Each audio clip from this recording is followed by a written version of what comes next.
This is another poem from Rumi, and he made poem not just for the sake of amusing himself, right? It's for the sake of educating his disciples or people at large in his time.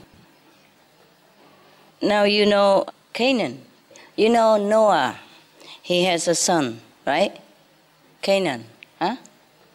Canaan, not Canine, okay? I have many canines. He has a son called Canaan. Canaan. This son has never been anything more than up to no good, yeah? I don't want to use the word bad because it's not positive, so I say he's up to no good. Or like good for nothing. He has been rebellious, stubborn, and always against his father. And that's a problem. I know many sons or daughters have this kind of tendency, yeah? But this one is too much, okay? Like if your son and daughter have maybe 30% rebellious character, yeah? Or 20%, 40%, even 50% maybe okay. But this guy maybe 80, 90 or 100%, rebellious, especially against his father.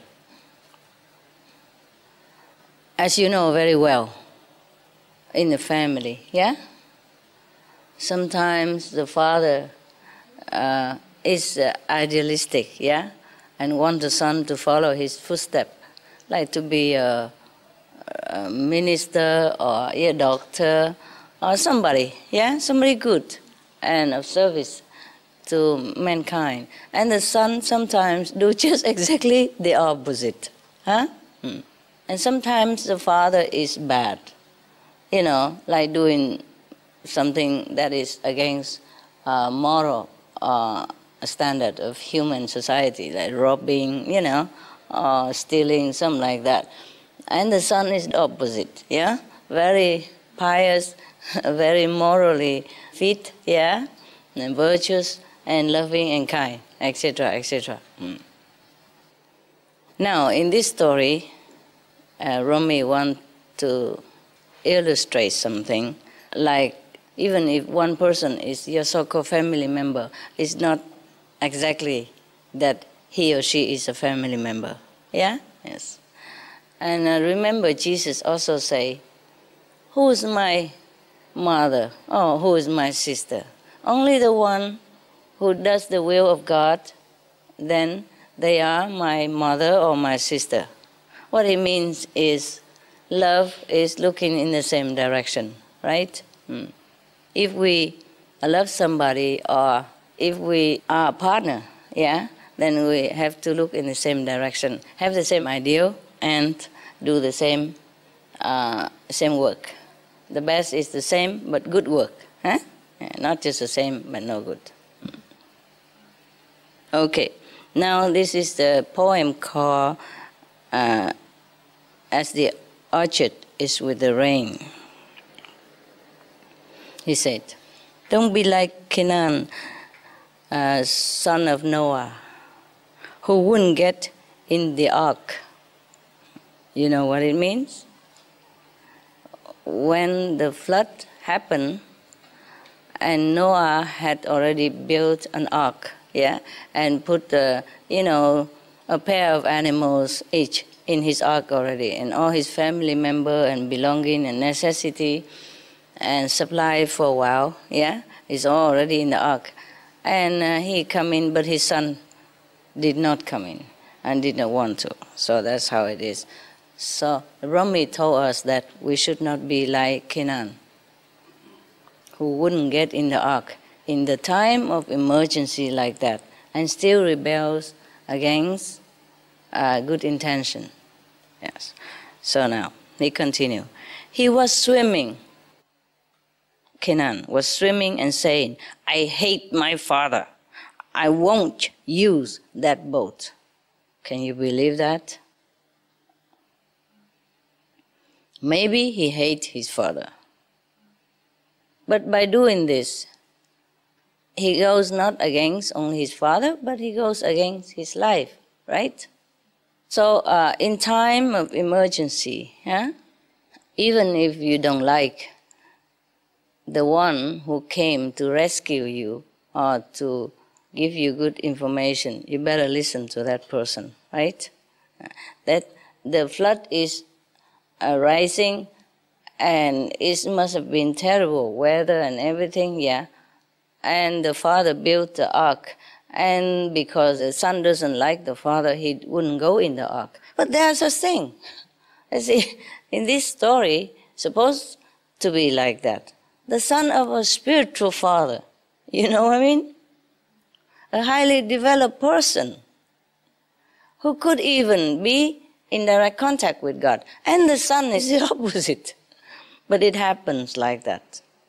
So you told me many times, Master, how can I tell my son to eat vegetarian or to practice, Guanyin method? How can I convince my husband that your path is very good? How can I talk to my wife about my meditation practice and make her understand? At least understand, not even to follow. How can? Yeah? The thing is, the affinity between us and other people are sometimes a big surprise to us. No? We would think, if I'm a mother, and I follow Master Ching Hai, all my family will listen to me. My sons, my daughter, and all that. At least my children. But no, not always, hey? And if you think I'm a husband, I'm the breadwinner in the house even, yes, and I'm tough, I'm a man. If I follow Master Ching Hai, my family should. No, not necessarily.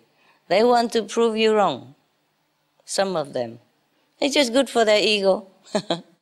It depends on how much percentage of ego your family has. It's going to be tough or not tough. You got me, yeah? So, because Noah was already on the boat, and everybody else, including his farm animals, already on the boat. And he kept calling out, come, son, sit in this that I have made, or you will drown. No, I've learned how to swim on my own. I've lit my candle from a flame other than yours. He probably has a different religious belief. That's what he means. And he so strongly believed in whatever that faith was that he against his father, who doesn't believe the same like he does. Yeah? Well, it happened. You understand, right? I told you already. Nói chuyện với đầu gối á. Huh? Okay. That's Vietnamese. We talk to the knees. I mean, you talk and you listen yourself. No one else does. See what I mean? Okay. So this is probably the same. Canaan probably had a fixed religious belief. You know what I mean? And so when his father said that he's in direct contact with God and God told him to do this, do that, he would not want to listen because he's so indoctrinated in this kind of fixed religious belief. All right. Now, another thing he hated, I think, right now he hated his father more than ever. You know why? Because his prediction came true. And that's against Canaan belief. Because before, he already did not want to believe his father that the flood will occur, that he need to build a boat. Can you imagine building a boat where the dry land or on top of the hill where nothing, no water can ever reach and no water nearby?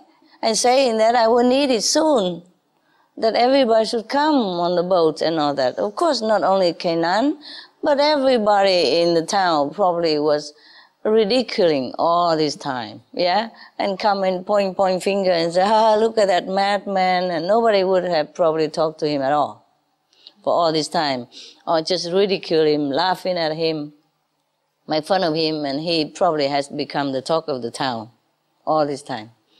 And now, it's proven that he's right. The flood is there.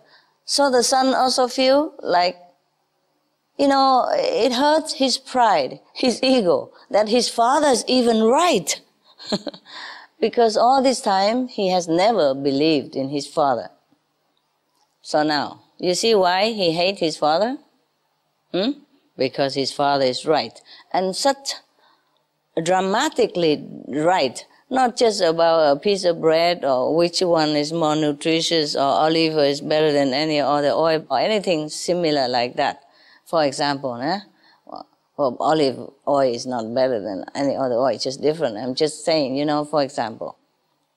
So now his father is right. In such a dramatic situation, of course, he loses faith, the son. He feels his ego has been really shattered. Such an ego that even in such a desperate situation, he still goes against his father. Can you believe this? So this is what the most frightening thing that we carry around us, the ego. I told you many times. But you see it now? Huh? Okay. So, father keeps saying, don't do it. Canaan, this flood extinguishes all candles of human ingenuity. Only God's candle can make it through these waves. Stop your arrogant claims and get in. When he says candles, what does he mean? I mean the light of God. Yeah, it's just a parable. Okay, so Canaan trusted in the fixed doctrine, like fixed religious belief. And his father taught differently, like you have to be connected with God, yeah? You have to have this light within you, then you'll be saved. That's what he meant by only God's candle can make it through these waves. Everything else will be extinguished.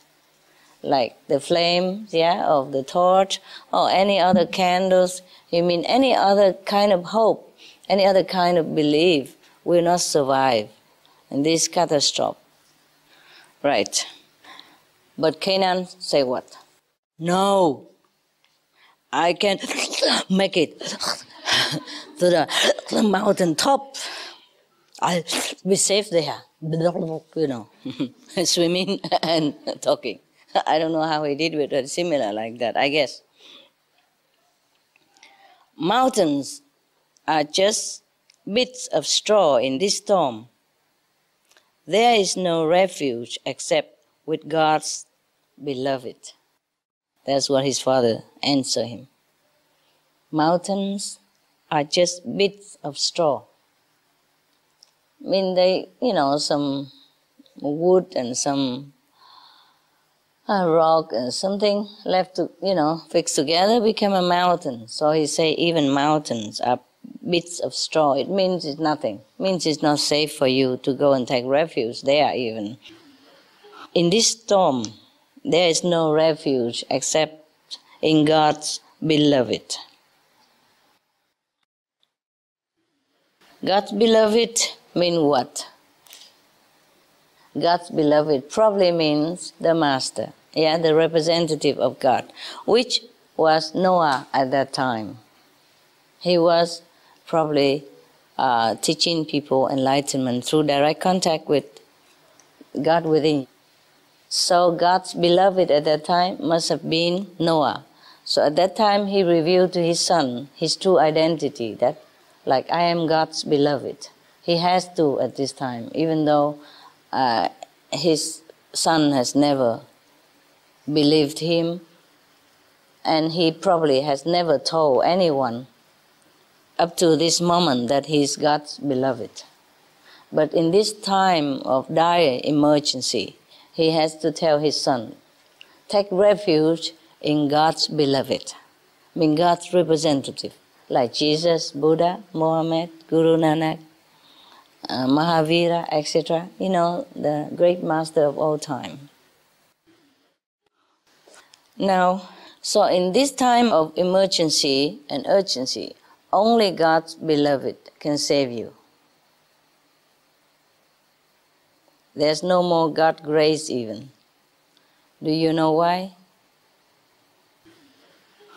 Because there is a limit time for God's grace. Like, okay, the karmic law has extended to 3 more years due to the prayers of humanity. Yeah, please save us. Please show us the way. Help us. Do not destroy our planet. Do not destroy us. Yeah, etc., etc. And some enlightened people intervene, also praying for them, and say, let us give them some more time. I can fix this. I can tell them to return to their righteous self. Please give us some time. So maybe heaven, grace, God's grace, had extended to a certain period of time. But at this moment, when Noah is already on his boat, the time of grace has been stopped. Yes, finished. The deadline is there. The flood is already there. You see what I mean? No more grace. Too late. So he said that at this time, in this storm, there's no refuge. In this storm even, it's not just the rising water, it's stormy, windy, everything. And the son is still holding on to his ego. Can you believe such ego? They exist. And it serves only to kill you, inside out.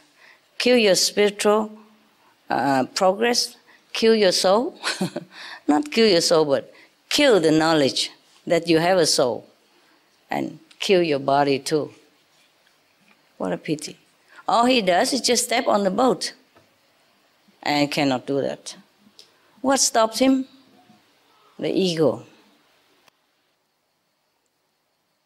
The ego makes him feel like what he believed was correct, and what his father say is incorrect, is not true.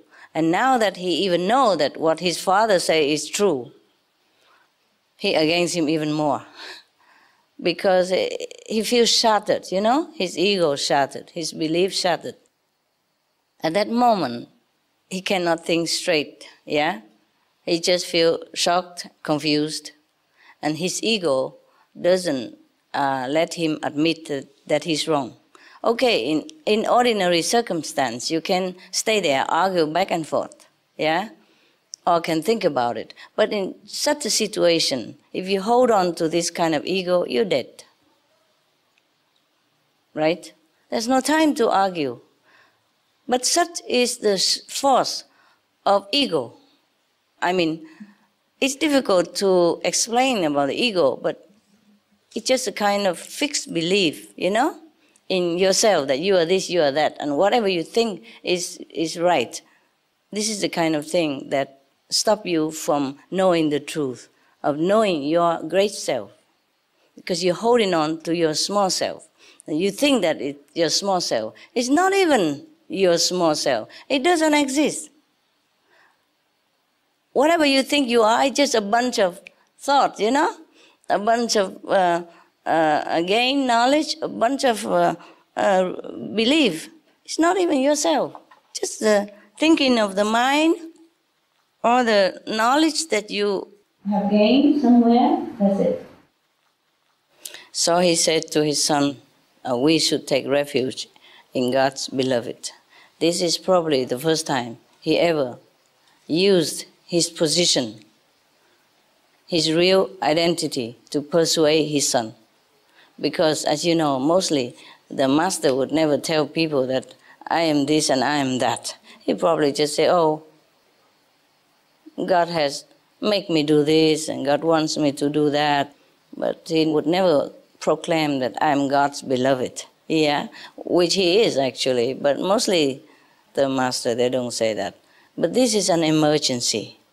So he say, God's beloved, mean himself. You should take refuge in God's beloved, because nothing else works right now. That's what he said. Okay? So, but the son say, when have I ever taken your advice? He asked his father. In this stormy weather, flooding like that, everybody else already drowned around him. All the village, the house is already submerged in water. And he still talk like that. Can you imagine what kind of ego he has? Huh? When have ever I taken your advice? Your words mean nothing to me. In either word, leave me alone, O little father. Can you believe this? O little father, leave me alone. Your words mean nothing to me. My goodness, even your enemy wouldn't do this to you. Huh? In time of emergency, even your enemy would jump on the boat and maybe argue with you later. But this kind of son, do you think he is really the son? Must be the reincarnation of Maya, of Satan, of the opposite force, of the negative power that has infiltrated himself into the family of such a great benevolent master in order to make trouble, to block his mission, to cause misery, disappointment, and weaken his physical, mental power, whatever way he can, to stop the mission of the master. Therefore, even in the last minute of the battle between yin and yang, he is still on the opposite side. Now we can see very clearly, right? He's not the son of Noah. You can see or not? So, sometimes in a family of a virtuous person, it happens that there's an appearance of something of the opposite direction, like this so-called son of Noah. The Buddha also say that the negative power cannot destroy him, cannot disturb him. So the negative power uses his closest one, closest disciple, to trouble him. That's always the case. The Buddha say the same. And who betrayed Jesus but his own, one of the most trusted disciples? You know what I mean? Yes. And who betrayed Buddha also? His own trusted cousin. But thus is the work of negative and positive power. It has always been like that. Where there is goodness, oftentimes there's badness next to it. Yeah. Like we and our shadow. Yeah? Okay. So Noah did not give up still. Of course, it's his son, or anyone. If he see anyone in danger like this, of course he try his best to persuade the person to, to follow him for safety, But so he continued, don't do this, don't do this. This is no time for self-conceit. Until now, you have shown contempt for me and for God. Now God is showing disdain. Be careful. Your disdain means nothing to God. Yes. So even in this situation, the father is still trying very hard to reason with this stubborn, full of ego son. He thinks if he goes against the father, that should be like the whole world watching or something. Or everybody clapping hands around him. Such is the ego. Even no one there watching, they still to show off. They still want to show that he's right, even at the risk of his own safety. He said, up till now, you show disdain for me and for God. And now it's the opposite direction. That's what he means. God is showing disdain. And your disdain means nothing to God. I mean, please, even, he's so desperate already. He even argues in such a petty thing that please come up, you know. You tell him that it means nothing. Nobody around here. God doesn't care what you think of him anyway. Whether you show contempt for God or for me, nobody cares. God doesn't care. So just come up to the boat. But no. God is not begotten. He continued. God has said, young man, don't strut. Old man, don't be proud. Husband, have no lust. Lady, I am not coy. All that helps in my presence is utter and complete helplessness. That means God saying that. Whatever power in God's presence means nothing. So, Canaan replied, Father, you have been saying this for years. Oh God, typical. You must be insane to think I'll listen now. Oh, who is insane? I have my own wisdom. Huh? Such a wisdom. I'm astonished. I have my own wisdom. I don't need your tiresome preaching. Can you believe that? This is typical. It sometimes happens not to such a grave degree, but in some case, you know, even what I say is correct or good. I just take it for granted, you know. So they're already used to with their work and all that, and they think they know everything already. Anyway, it's the same in the family, you know. That's why it's difficult to talk to your husband, your wife, or your children, or your friend, or your, you know, relatives about the path that you're going. Even though it's correct and logical to their ears even if they know it's correct. They just don't want to follow because it's you who said it. Who are you to tell me that you know better than I am? This is the trouble with the ego. And this is how civilizations have perished. That's how many galaxies have been destroyed, disappeared, because of the ego of the mind.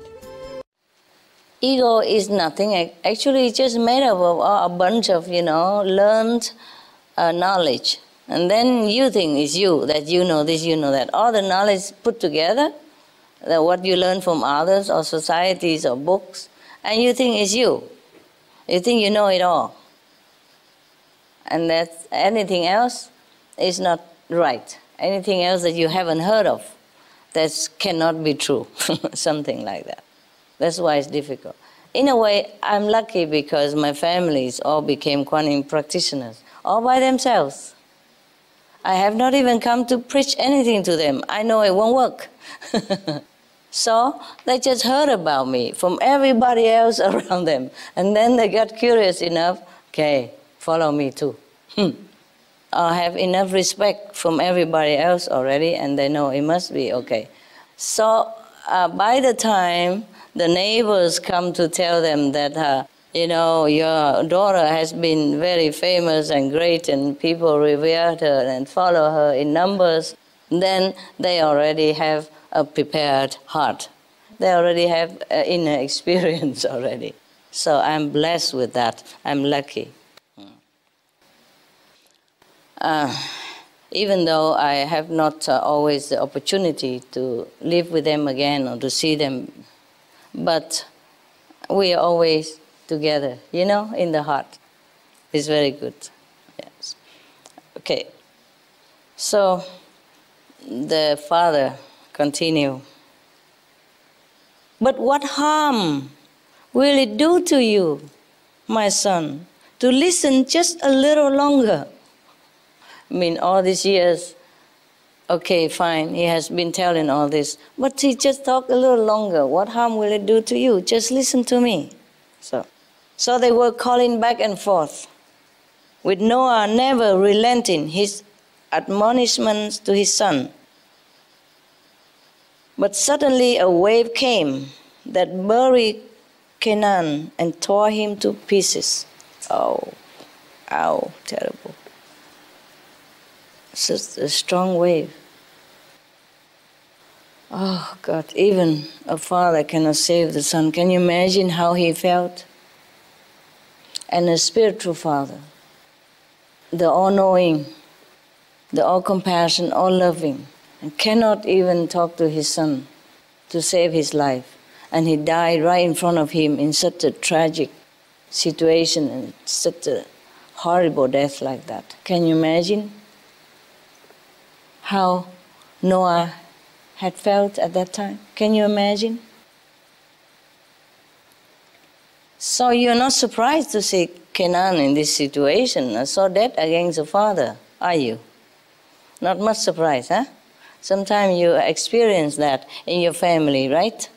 Yeah?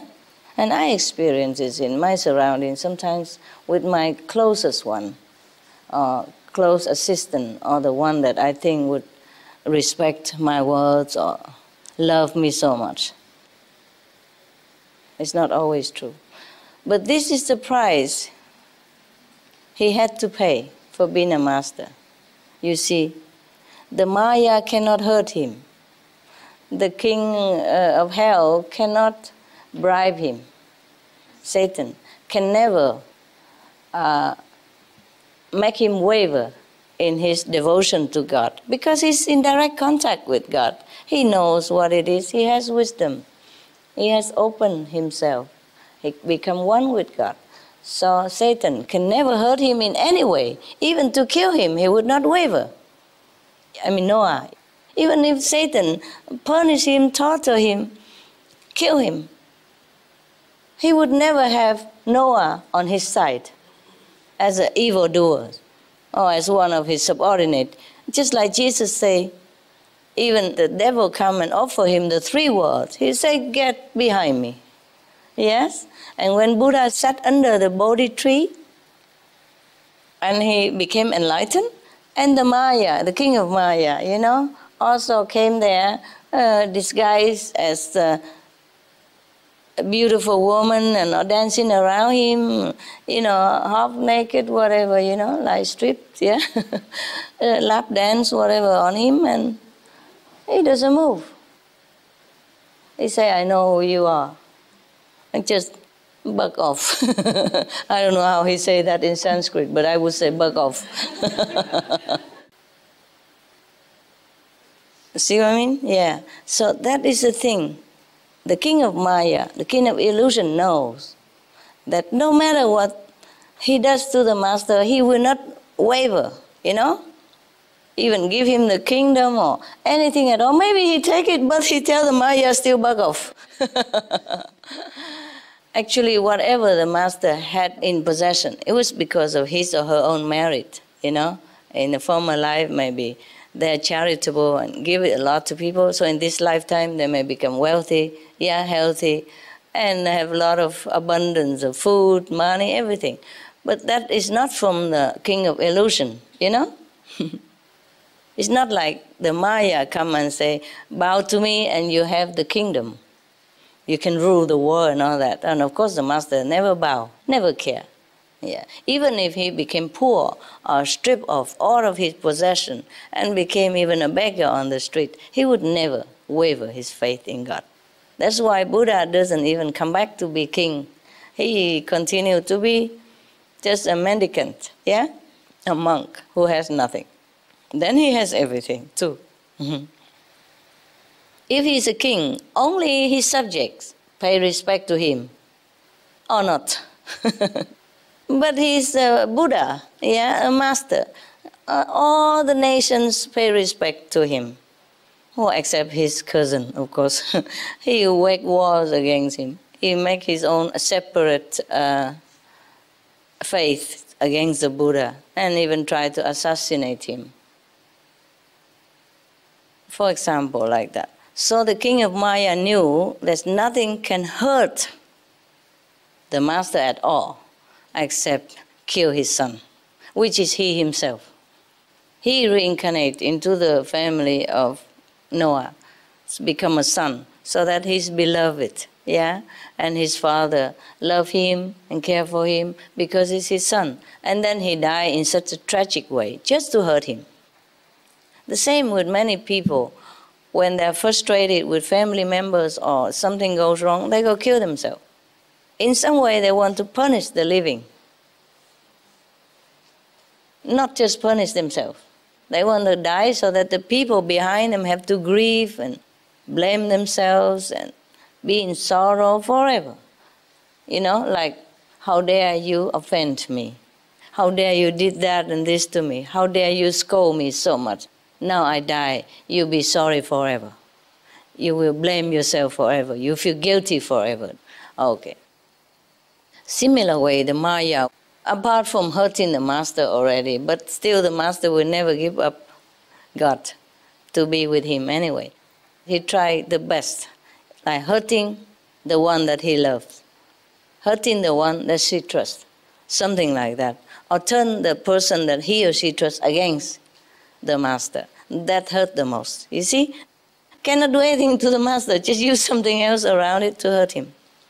This is the thing with Maya, with the negative power. But that is also the price that any master has to pay. Not the same case, but similar situation, or in a different way, always the master has to pay some price.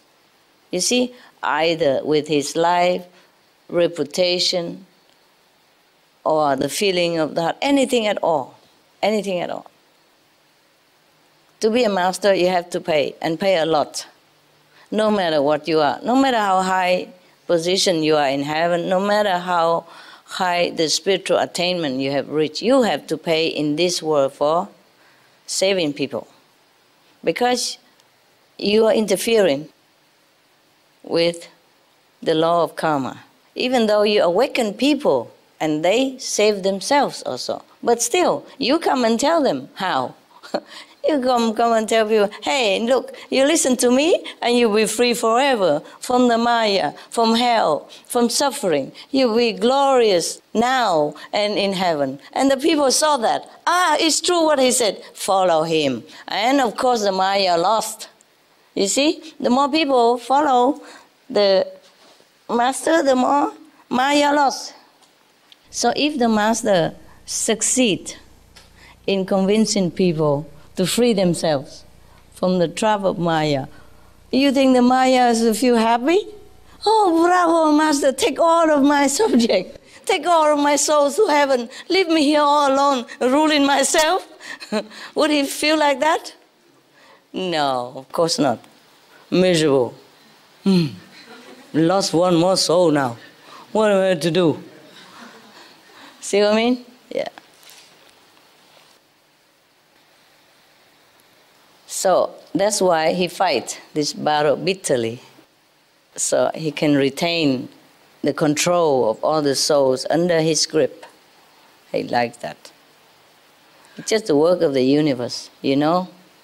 There is positive and there is negative. And they're fighting together. Maybe that's how the world becomes colorful. Yes. But if we don't know it, we suffer so much. Okay? Yes. So maybe we have suffered already. Okay, we have tasted the bitter and the sweet of this illusionary world already. And now it's time we want to go home. We say, I had enough with it. I don't want to play no more. I want to go home. I want to go home. Okay. Then the master comes and says, hey, this way, baby. And the Maya, what? You've been playing all this time? Huh? You play with my toys, you eat my food, you breathe my air, and now you say you just go? Go? How? I show you how. Huh? You see, just like that. Similar, you watch some movies, or it may be in real life also, you know, like if somebody, by some circumstances, joined in some gangs, yeah, and became a gangster. Maybe his heart wanted to be a gangster, or maybe just situation forced him into it, and he's trapped and he cannot get out. And the trapped one really doesn't like what he's doing, being a gangster, robbing and killing people or doing things that is against his conscience. And he normally never would have done that if situation had not trapped him into it. You see, sometimes once you innocently talk to some gangster and then you just buy something from him or take some favor from him, just by sweet talk, and then later you're trapped into it. You're tricked into become a gangster yourself. And then, or maybe they use your parents, kidnap your people and use it against you. And then you have to follow them and do what they say or else. Something like that. Or they will expose you to the police. And then now it's kind of too late and you're trapped in there. And now you want to get out. It won't be easy. You know that, right? Even all the films show that, if you want to get out of the gang, sometimes you get killed. They eliminate you because you're no longer with them. Yes, you so-called betray them. And also they don't want you to go out in case you tell the police about the secret that you know about them, things like that. So you get eliminated. Not just in a gangster system, but sometimes even in the old time, in some of the uncivilized society, if you get out of a government secret system, secret service, they also try to kill you, to keep you quiet, because you know too much. And maybe the things you know is not good to let other people know. Like the things you know are not morally acceptable. It's not even lawful in that country. And then the secret service itself will eliminate you. It's the same. You saw some film, like that. It can be true also in some society, even in some powerful society. It happens. So suddenly you hear, oh, so-and-so, chief of secret service of so-and-so country suddenly just died, murder, shot on the street or in his hometown, even though he ran away to another country already. Yeah, hide away, still cannot hide away. So similar to the souls of humanity, once we're trapped in here, it's difficult for us to get out. And if we want to get out, the person who show you the way also risk his or her life. It's similar. And you also risk also. But because the person who show you the way have the way to protect you. Yes. So you are safe. But the person who show the way, they're after him. You are just one of their members. But the person who show the way will show many more members if he's alive or she's alive. So the gangs, will be after the person who show the way to get out, who protect the ex-gangs member and set him free. So that's what I said about the price that any master has to pay in one way or another. Yeah, you read the history and you know all the master had never had it easy, right? We have all the history and evidence already. We don't want to talk about that. If you want to know about them, you can read. Yeah, okay? You can read in Indian books, yeah, or history. Well, we don't have to read too far. Look at Jesus, huh? In your society, everybody knows what he has to pay for his teaching, yeah? What he has to pay for showing people the truth. What he had to pay for to liberate the souls. Now, so of course, after his son has been buried by the wave and even tore him into pieces, can you imagine what Noah had felt? Even being an enlightened master, it is his own son, you see? His blood and bones die tragically, horribly in front of his eyes like that. And it's right there that he could even help him. It's not like far away. It's right in front of him. And he has the means to help him, to save his life, but he can't. You imagine that? Just 1 second, his son is torn into pieces, gone. So, what would you say to God if you're in that situation? You complain, no? You lament, no? You cry. You might even yell, scream, shout it to heaven. Why would this happen to me? Why does this happen to my son? So let's see what Noah said to God. That would be my situation, of course. But Noah may be different. He's a tough guy. Maybe he react differently. Let's see how he said. Said Noah, "My Lord and my King, you have taken this one from me. Yet many times you promised that my family would be saved." So God answered, "Canaan was not one of yours. Can't you see that he is blue and you are white?"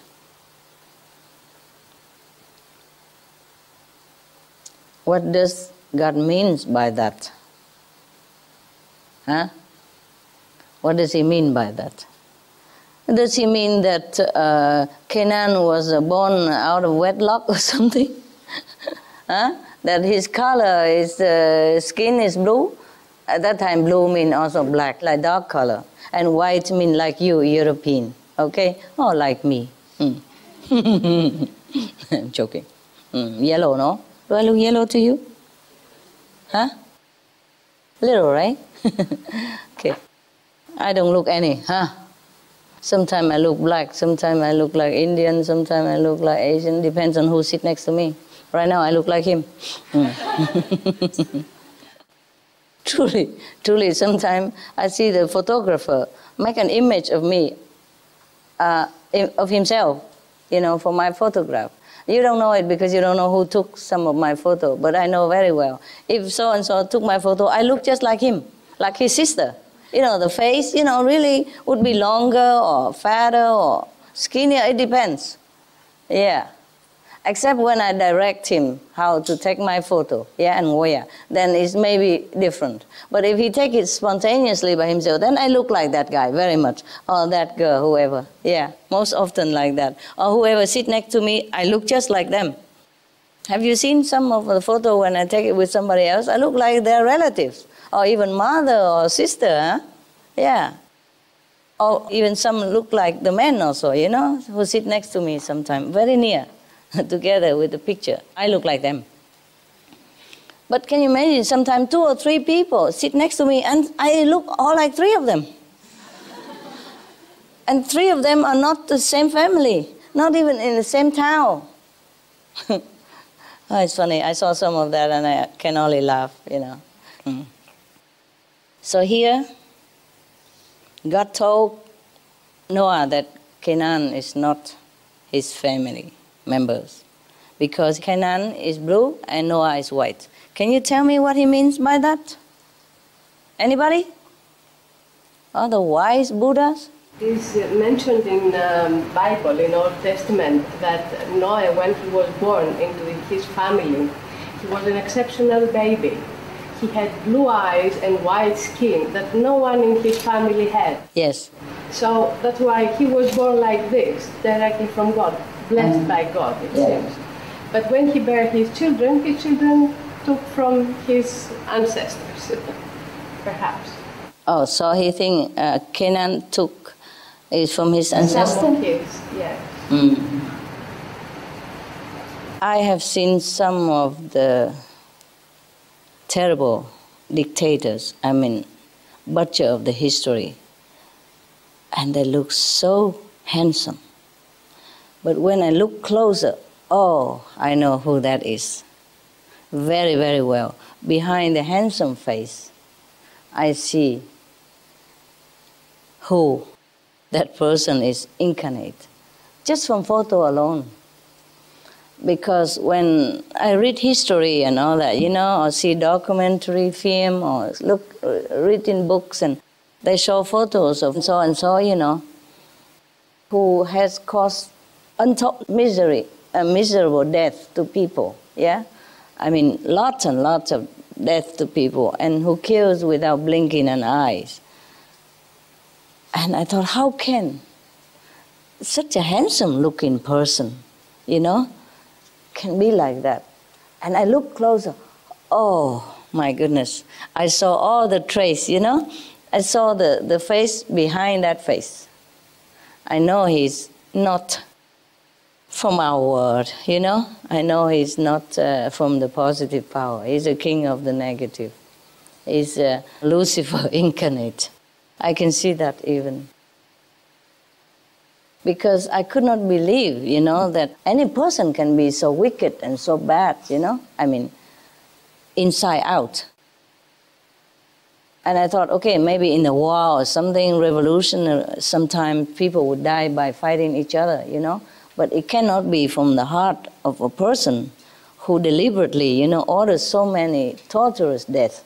And so I look at the picture, one of those, I'm not telling you whom, and I look at the first glance, all handsome, very good-looking men. So I shook my head at it. Cannot be true.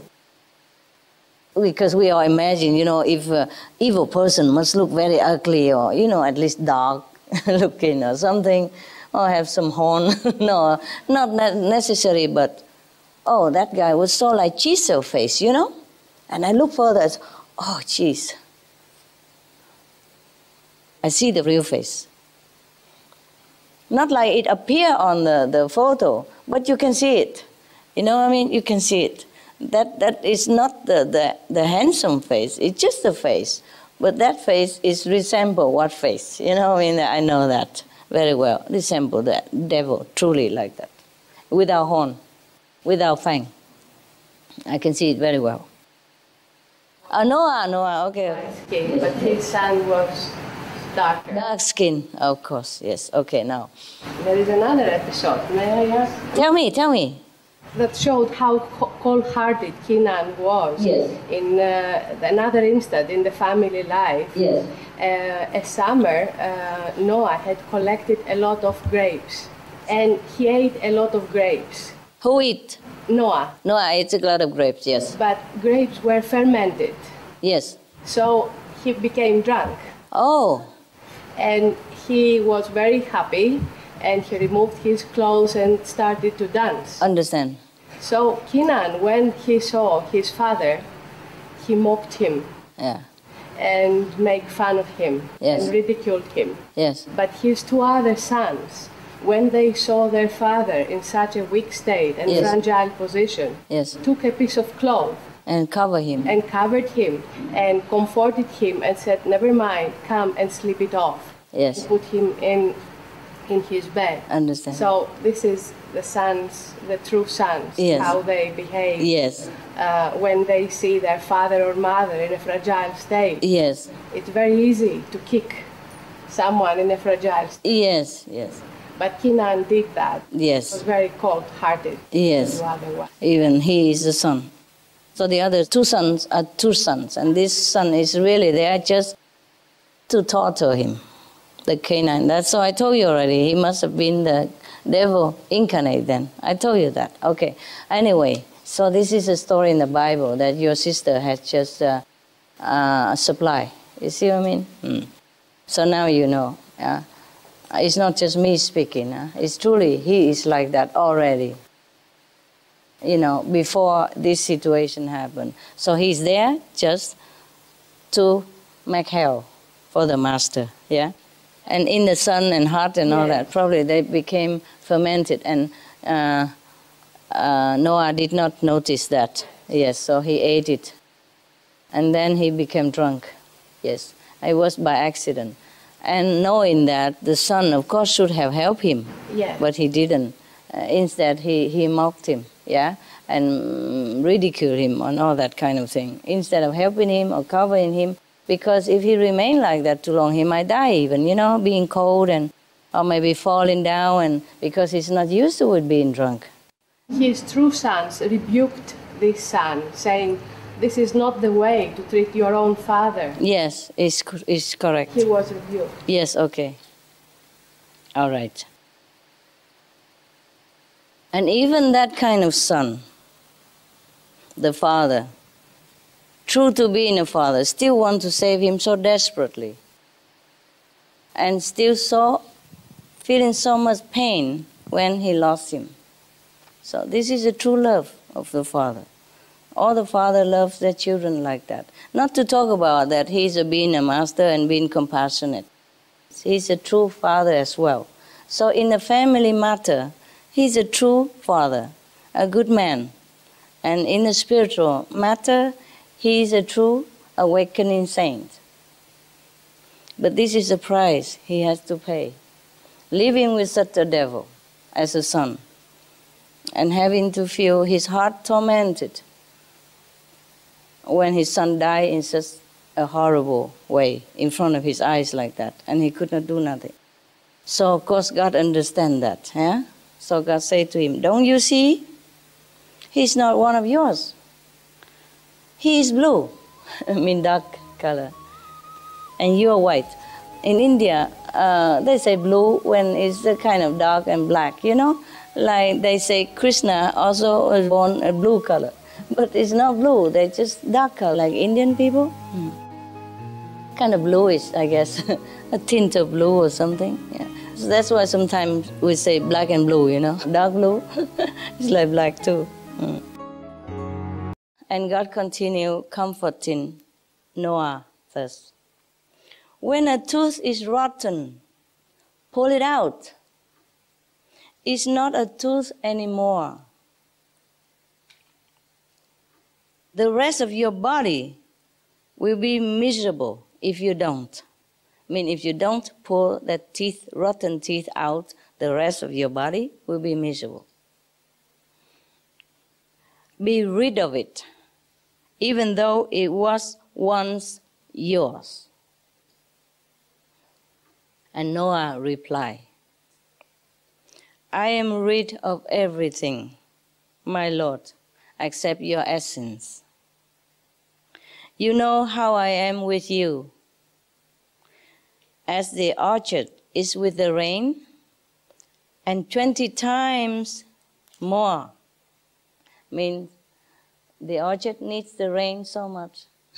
Without the rain, the orchard cannot blossom. He said 20 times more than that. I'm with you.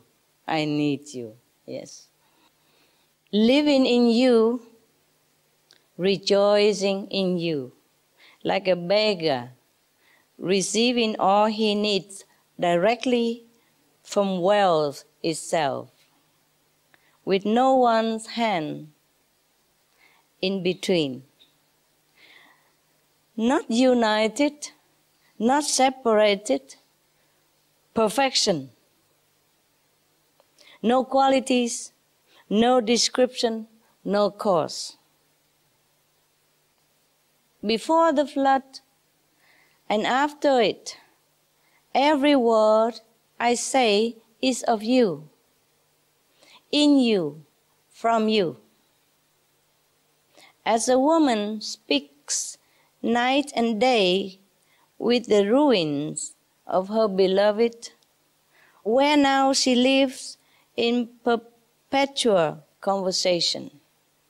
Like even the husband has died, yeah? But the wife who loves him so much, they still live in his company, in his presence, and talk to him all the time. Because she's loyal to him, that's what it means. He likened himself, Noah, like such a woman, yeah? He always with the beloved, no matter what situation, even after death, because there has never been separation between them. That's what he means. A lover seems to be facing wreckage, but I hear the song of praise coming back from the ruins as an echo of your name. I love your name, in God's name. I love it double. That's why the prophets love the mountains, because of the echoes. Little low hills won't do. They don't send your name back to me when I say it. Wow, such a devotion and a poet. Who can praise God better than Noah? Said God, Noah, Noah, I will raise Canaan and all these others from the dead if you wish. I don't want you to grieve, Noah. So Noah say what? What would Noah say? Guess. Tell me. Are you Christian, by the way? You are, I bet. Many of you. What would Noah say after God promised that he would rise all the dead, including the pieces of his son, Canaan? What would Noah say? What would you say? Please? No? Please do it? No? No. Okay, good. Good boys, good girl. So Noah said to God, no, drown me too. Keep drowning me every moment. Your will is my joy. I carry it with me as my soul. I only see you. I am in love with whatever your creating does. You make happiness, and I am grateful. You make disaster, and I am patient. Anyone who loves your making is full of glory. Anyone who loves what you have made is not a true believer. Yes. Okay. Most of us, we love only what he made, yeah? And he makes. Oh, we love this world, we love whatever, that comfort in this world, we love whatever, nice in this world. But we don't love the making of it. Like, okay, God made the flowers, but now God wants to do the making of destroying the flowers, yeah? Or maybe creating something new after that then. That should be God's will, and we should rejoice in it. Because whatever God destroys, God will create again.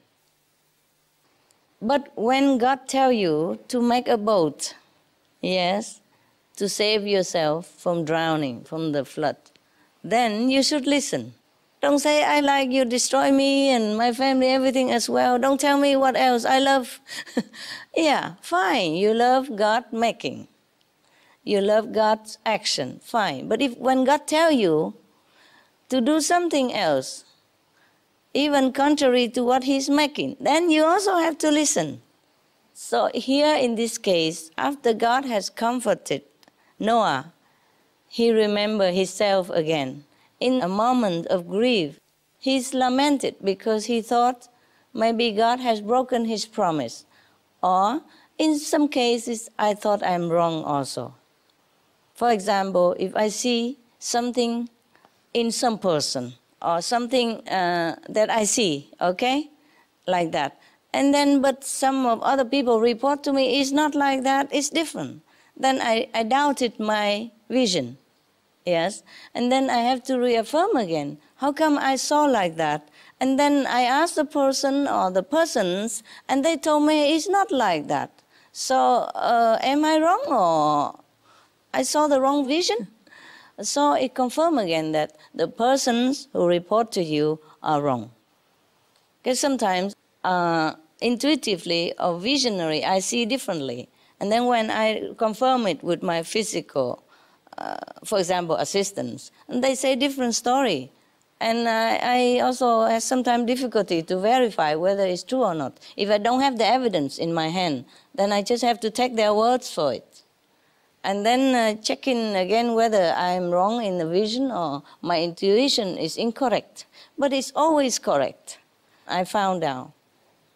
Sometimes later when I have enough evidence, not the evidence that the assistant reported. So after many times of verification, I, of course, trust myself more, yeah? But still sometimes difficult. When all the evidence against your knowledge, your intuition, it's difficult to tell people that it's not so. Well, I learned to live with all kind already. So now, because God has promised Noah to save his family, so of course he's surprised why his son is drowned and torn into pieces, no? Yeah, of course he'd be surprised. But the thing is, even though Canaan is supposed to be his son, but he's not his son. Not in the spirit, not in the heart. maybe not even in the blood. So he's not the family. Yes, okay? The one who are our relatives are the one who are one with us. Yeah? Same idea, same direction. Otherwise, they're very difficult to live together as relatives. So it proves it here also. So after God has told him the truth that he is not one of yours, he doesn't mean physically only. He means it in the spirit, mean in the heart, in the moral way of life. Canaan is none of the quality that Noah has. He is completely opposite of him. He is alien from him. So he's not his son. Of course, after the moment of grief and shock and confusion, and when God comforted him first, Noah immediately understood and go back to himself again. And he knows, oh yeah, of course, things come, go on. Only God is true. Only God is real friend, real relative. Everything else, when time comes, has to go or have to stay, it depends. He immediately remembered. You see, of course, he was shocked. Not because of the event itself only, but because God has promised him to save his family. So he doubted. Maybe God has broken his promise, or maybe his vision is wrong. Just like sometimes I see the vision different than what it might have happened, and then I have to verify differently, a different way. I know this very well. I know this very well. It's not like this tragically, but it's many instances similar, yeah, and other instances also. For example, I was shocked when I heard that the president of Slovenia died, yeah, Dr. Drnovšek, because I asked heaven,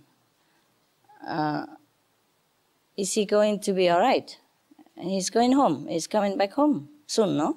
He'll be okay. He'll be going home soon from the hospital, no? So the answer is yes. So I didn't check any further, you see? So I thought, okay, he's now in hospital, ill, but in 2 days he'll come home. That means okay. So when he died, I was shocked. I said, you said he's going to be coming home, okay. He said, you didn't ask me how long. So he did come home for a few days, you see what I mean? And he was okay. And it was true. He even sent greeting to me and saying that he's okay, he's okay. So of course, thank you. You know, I thank heaven. So when he died, I wasn't prepared for it. Because once somebody came home from hospital, check up already, and he's okay, and even send my greeting and say he's okay. He himself sent a greeting to me, saying that he himself is okay when he's already home. So what do you expect, you know? Of course, I don't continue asking further. It's so obvious to me that he's home and he's okay. And then he died a couple of days later. So I lamented. I said, you say he's home and he's okay? And then heaven told me, but you didn't ask how long.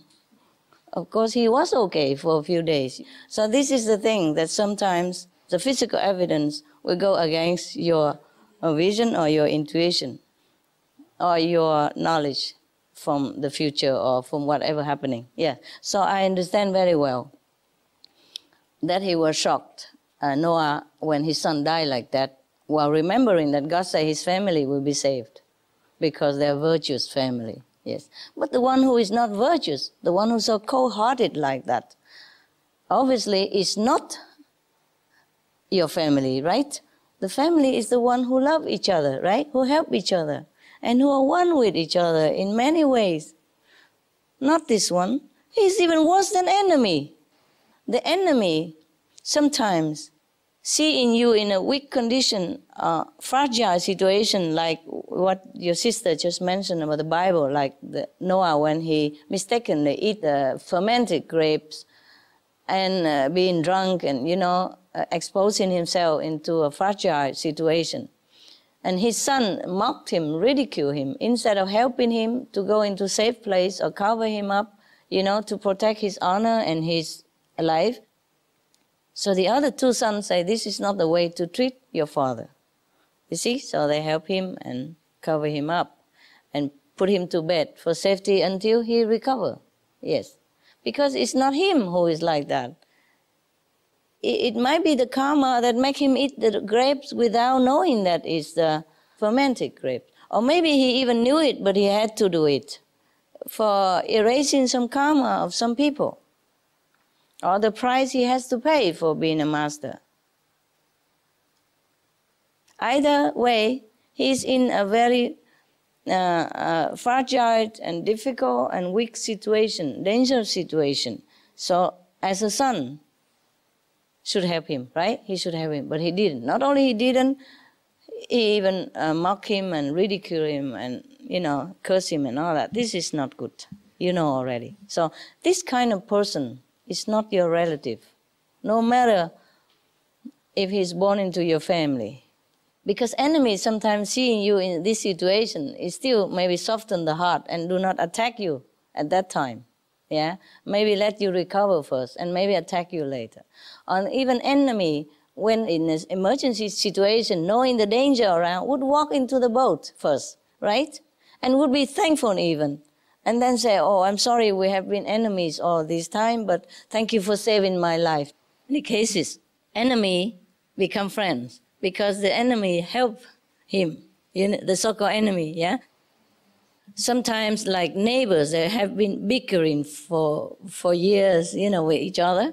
But maybe sometimes the house collapse, and the neighbor, come and help that person out and save his life. Then they become friends forever, yeah. Or sometimes enemies or foes, but happen to help each other in some desperate situation. Then they would turn around, become friends, and say, "Thank you for saving my life. Thank you for helping me." No. It is normal, the case. But not with this guy. He is really a devil incarnate. You can see that. He's there just to ruin Noah's happiness and life, all his life. And so now the time has come that he cannot ruin him any further. Yeah? Then he destroy his life in such a way as to hurt the loving, compassionate person, so-called his father. But luckily, God is immediately on his side, and he's always there and enlighten him quickly, yeah? Parting the dark cloud in front of his eyes and let him see the truth. And you see, immediately he's back to himself, and he's praising God like always. Like no one has ever can praise God better than that. Such a poetry flowing from his lips, such a joy from his heart, such a gratitude, such a happiness, such a bliss of being one with God, of knowing what God is, of knowing that everything is all right under his will. Isn't that wonderful? So I do hope that in any of the emergency situation, we can all act like Noah here, and that God always be our comforter and refuge, because nothing else really that's safe for us. Huh? As I told you already, maybe the water rise from the sea. Okay, we might think mountain is safer, but who knows? If the water rise too high, the mountain give in also, yeah, and erode it. Yes, too much raining, the mountain will also run away. Damage, ruin, yeah. Too much water and all the earth becomes different shape and broken, or earthquake, everything, and who knows, the fire will come out from the earth. Some hidden volcanoes, might be open. Anything happen. You never can say that mountain is safer than the sea, or the land is safer than the sea. If you have to die in whatever way, you have to. Right? Yeah. Except you take refuge in the spiritual power, in the God within you. Nothing else is really safe.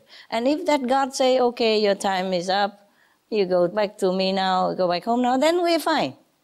Yes. But it's not like we can run away from disaster. Anyone. See? Even okay, we are safe in the land. How safe? There are cars. Car accident do happen, and sometimes even cooking in the oven, the gas explode or electricity, short circuit, anything happen. And as we know, or maybe Mark Twain have written it. Is it Mark Twain who said that most people die in bed? Huh?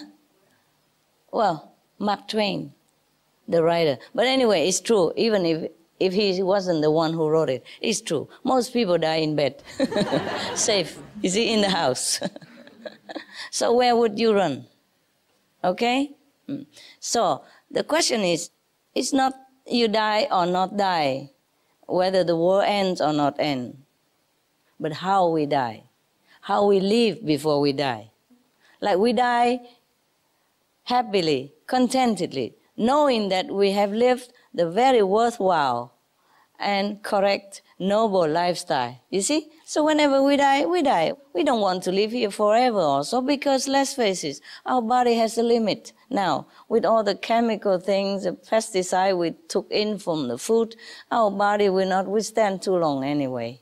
And the teeth will fall down. Okay, now we can make new teeth, but so what? Everything else is going.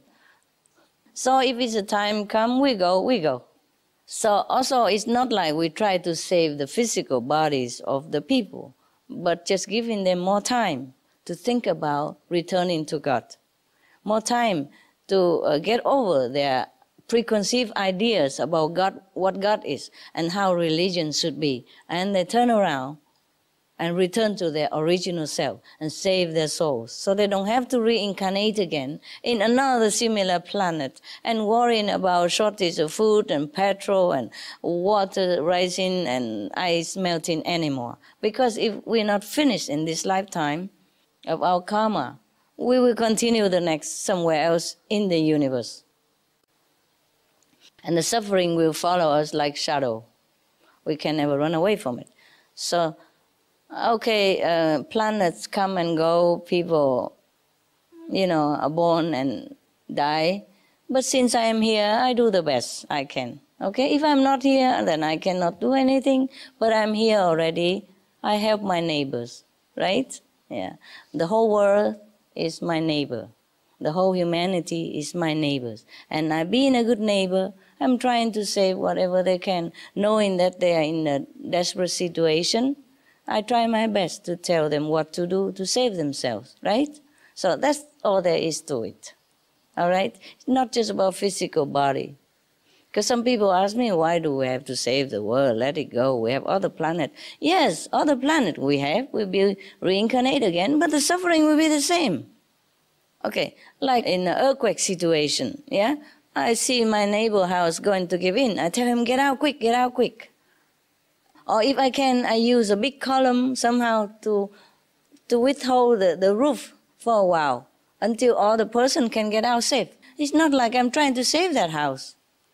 Yes. It's just for people have time to get out. You see? Yes. And if I can save that house, it's okay too. Yeah? At least people are safe. But if in that situation you tell that person, okay, never mind that house, let it go. We have another house next door. Another house is the same. And people already die in that broken house. And how can they go to the next house? Yeah, and if they go to the next house in an earthquake, they might break also. So the suffering of this world is just a premonition to the people who live here. They should know that, okay, if you don't change now, you will have the same next lifetime. So we trying to save the planet to give them the time and the chance. Okay? All right. Thank you very much for your attention. You've been good.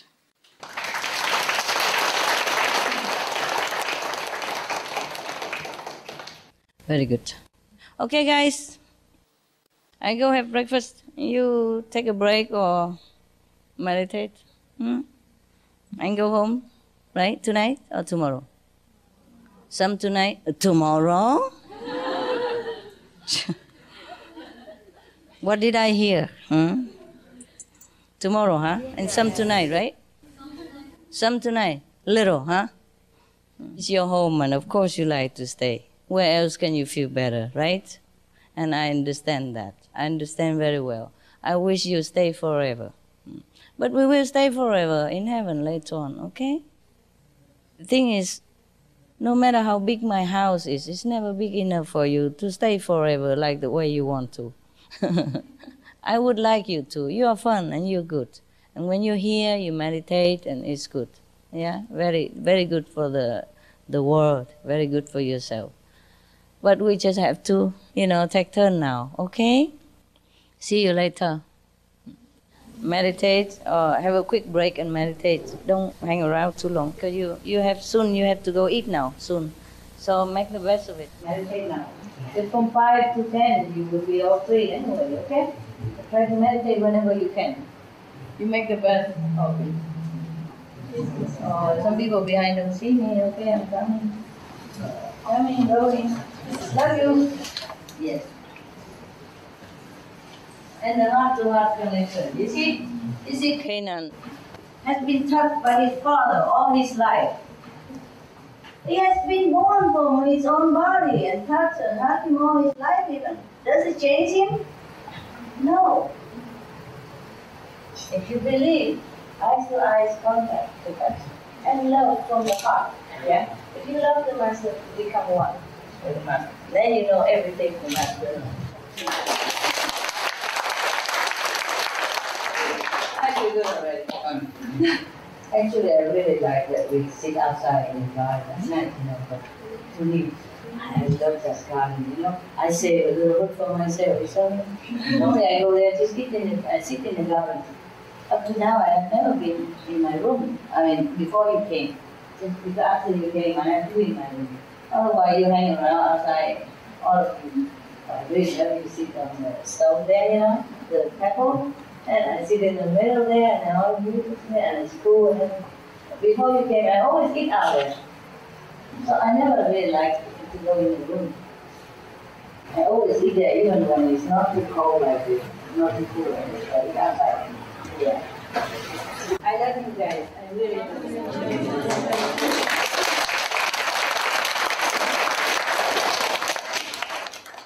Thank you so much. Yeah? We all thank them, don't we? Yes, we're grateful to your help and support and your friendship. I also have to thank the people who came here earlier, sacrificed their time, their labor, to clean up the place and make it nice for you to come. There has been a lot of work. They came to work, okay? And now that the place has been reasonably good enough for us, we thank them all, okay? Maybe some of them are gone already, but tell them we thank them, okay? Okay, if you go today, then have a safe trip and see you soon. After we rotate, you can come whenever you want, okay? Provided that the place. After they have all seen me and the desire to see me already subsides somewhat, especially the Chinese people, they have no chance and all that. And then it'll be less, Then we can just come anytime, okay? And you will see me soon, don't worry. I make it soon enough because that's why I squeeze a lot right now. Now you are already lucky, you're okay, only not too many people, but the next week will be a lot more so that people can see me quicker. Yeah? Every week, 2 times. I'll be busy. I won't have time to miss you, sorry.